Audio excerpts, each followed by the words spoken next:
जय सिया राम। सब सुख लय तुम्हारी सरना, तुम रक्षक काहू को डरना। नवरात्रि में विशेष तौर पे हम हनुमान जी की कैसे पूजा करें, और चूँकि ये नवरात्रि का जो समय होता है ये मनोरथों की सिद्धि का समय होता है।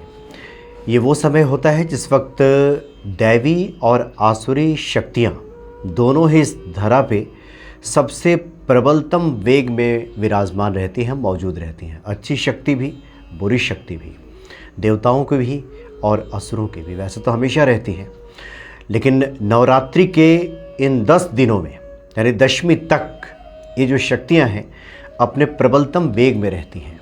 इसलिए ये दोनों ही शक्तियां हमें प्रभावित करती हैं। अब ये व्यक्ति विशेष पर निर्भर करता है कि किस शक्ति का वो चयन करता है, किसकी आराधना करता है, उसी के अनुरूप उसे फल की प्राप्ति होती है। और ये दोनों ही शक्तियाँ इसलिए भी साथ साथ रहती हैं क्योंकि ये अलग हैं भी नहीं, क्योंकि दोनों जो ऋषि कश्यप हैं उन्हीं की संतानें हैं। ऋषि कश्यप की 2 पत्नियां हुई, दीति और अदिति, और ये दोनों पत्नियों से देवताओं और राक्षसों की उत्पत्ति हुई। इसलिए पॉजिटिव नेगेटिव ये दोनों साथ ही चलते हैं, अलग से कहीं बुलाने की आवश्यकता नहीं होती, हमेशा विराजमान रहते हैं, इस धरा पे रहते हैं। लेकिन इन 9 दिनों में सबसे अपने प्रखर वेग में रहते हैं।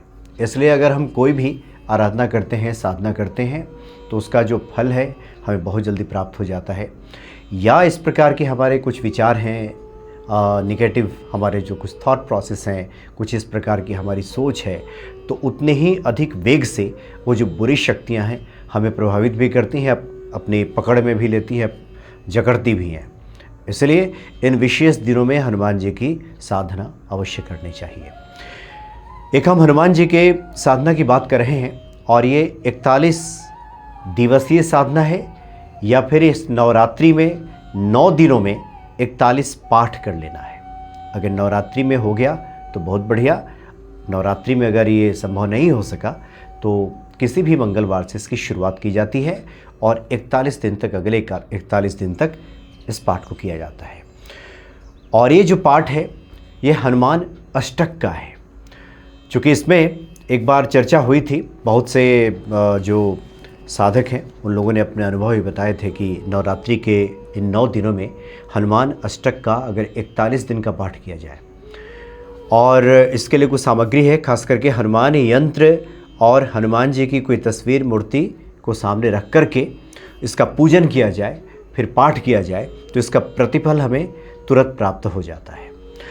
तो इसके लिए कुछ पूजन सामग्री की आवश्यकता होगी। तो लाल कपड़ा, हनुमान जी का यंत्र, हनुमान जी की मूर्ति, सरसों का तेल, सिंदूर, चमेली का तेल, गुड़, चना, अगरबत्ती वगैरह, लाल फूल की आवश्यकता होगी। और दूसरी एक और बात है कि जिन लोगों ने हनुमान यंत्र अपने घर में स्थापित किया है, तो इन 9 दिनों में इसकी शक्ति को बढ़ाने के लिए या इसको एक्टिवेट करने के लिए भी कुछ मंत्रों का जप कर लेना चाहिए।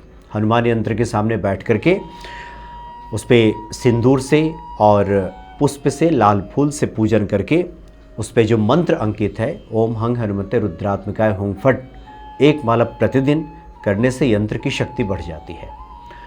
तो हनुमान जी के यंत्र के सामने, हनुमान जी की किसी तस्वीर या मूर्ति के सामने आपको इस साधना को करना है।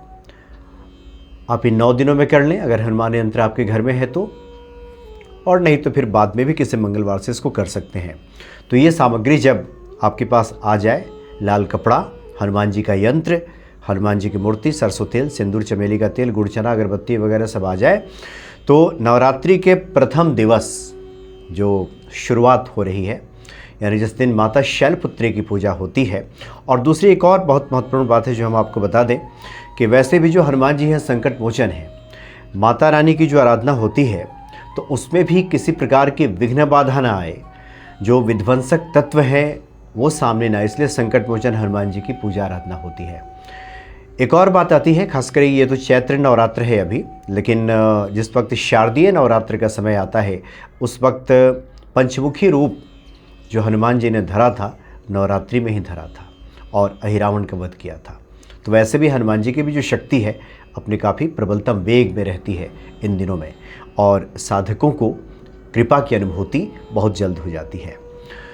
तो प्रथम दिवस सबसे पहले स्नान आदि क्रिया से निवृत्त होकर के लाल कपड़ा बिछा दें, या फिर मंदिर में आपने पहले से सब जहाँ देवी देवताओं को विराजित किया है वहाँ साफ़ सफाई करके एक लाल कपड़ा वहाँ बिछा करके, और वहाँ पे गणेश जी लक्ष्मी जी तो विराजित रहते ही हैं, वहाँ पे फिर हनुमान जी की कोई तस्वीर या फिर मूर्ति आपके घर में है और हनुमान यंत्र वहाँ पे स्थापित करके, उसके बाद बाईं तरफ जल का पात्र रख लें और अपनी दाईं तरफ दिया जला लें। सरसों के तेल का दीपक जला लें, या फिर घी शुद्ध जिस पे आपको भरोसा हो और मन में किसी प्रकार के किंतु परंतु की बात ना आते हो कि पता नहीं शुद्ध है नहीं है। अगर इस तरह के भाव आ रहे हैं तो फिर सरसों के तेल का आप दीपक जला लीजिए, उसमें 2 लौंग डाल दीजिए उस दीपक में, और फिर आप पुरुष भक्त हैं तो हनुमान जी को चोला अर्पित कीजिए, महिला भक्त हैं तो चोला सामग्री हनुमान जी के सामने अर्पित कर दीजिए, या फिर सिंदूर उनके चरणों पे चढ़ा दीजिए, तेल वगैरह वहाँ छोड़ दीजिए, अर्पित कर दीजिए वहाँ पे, और लाल पुष्प हनुमान जी के सामने वहाँ पे उनको चढ़ाइए, अर्पित कीजिए। हनुमान यंत्र आपके घर में है तो वही जो मंत्र हमने पहले बताया, ओम हंग हनुमते रुद्रात्मिकाय हुंग फट, इसका आपको एक माला जप करना है, और उसके बाद हनुमान अष्टक का पाठ करना है। और चूँकि 9 दिनों में 41 पाठ कर लेना है, इसलिए आपको गिनती 9 दिनों में कैसे पूरी होगी, कभी कभी विषम संख्या में करनी होगी, 4-4 पाठ आप करेंगे तो 9 गुने 4 ये 36 हो जाएगा, लेकिन किसी किसी दिन 5 पाठ आप करेंगे तो फिर ये 41 पाठ पूरा हो जाएगा। यानी 9 दिनों में 41 पाठ पूरा कर लेना है। और नवमी के दिन अगर ये संभव हो जाए तो ये बहुत बढ़िया रहेगा मनोकामना पूर्ति के लिए, कि आप उसमें अग्नि प्रज्वलित करके जो हवन सामग्री बाजार में उपलब्ध है वो ला करके और हनुमान जी के बीज मंत्र से एक माला का हवन कर लें। ओम हंग हनुमते नमः, इस मंत्र से एक माला से आप उस दिन हवन कर लें नवमी के दिन, तो ये बहुत बढ़िया रहता है। और जो भी हमारी मनोकामना है बताने की आवश्यकता नहीं, सभी जानते भी हैं कि सबसे पहले संकल्प ले लिया जाता है। जो मनोकामना है जल अक्षत पुष्प लेकर के जो भी आपका संकल्प है हनुमान जी से प्रार्थना करके कि ये हमारी मनोकामना है, ये परेशानी है, ये संकट है, आप इसे दूर कर दें। और इस नवरात्रि में अष्ट सिद्धि नवनिधि के दाता स्वर दिन जानकी माता जो माँ सीता जी ने आशीर्वाद दिया है, तो आप उसको चरितार्थ करते हुए आप हमारी मनोकामना पूरी कर दें। हनुमान जी से आप प्रार्थना करें और जल और पुष्प उनके चरणों में छोड़ दें। तो इस प्रकार से संकल्प लेकर के और प्रतिदिन 4 पाठ और किसी किसी दिन 5 पाठ, तो ऐसा करेंगे आप तो 41 पाठ ये पूरा हो जाएगा। हनुमान यंत्र के सामने आप करेंगे तो अति उत्तम होगा, क्योंकि इसका शीघ्र फल मिलते देखा गया है। क्योंकि हनुमान यंत्र की जो आभा है, जो उसका प्रभाव क्षेत्र है, जहाँ भी स्थापित किया जाता है, चूँकि वो सिर्फ ज्यामितीय आकृति मत समझिए, वो साक्षात ईश्वर का स्वरूप है।